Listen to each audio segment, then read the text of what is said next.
করার জন্য আর কি বিনীতভাবে অনুরোধ জানাচ্ছি। আর অনুরোধ জানাচ্ছি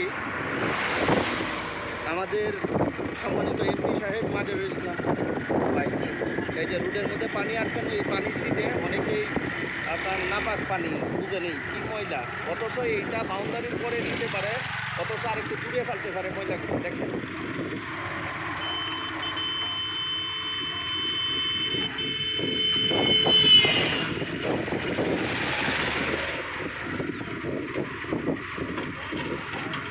এই যে অবস্থা।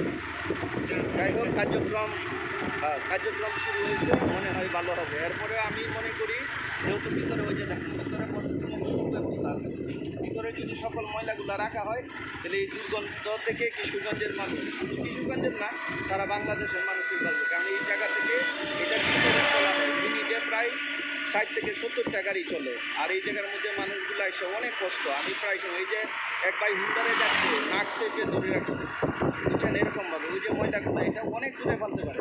আপনারা আরও দেখেন সামনে, আমি দেখছি প্রায় সময় গরু বলে, আজকে দেখলাম ঘোড়া মরে রয়েছে।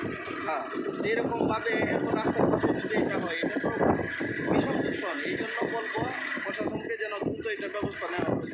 অসংখ্য ধন্যবাদ আপনাদের সবাইকে। আসসালামু আলাইকুম।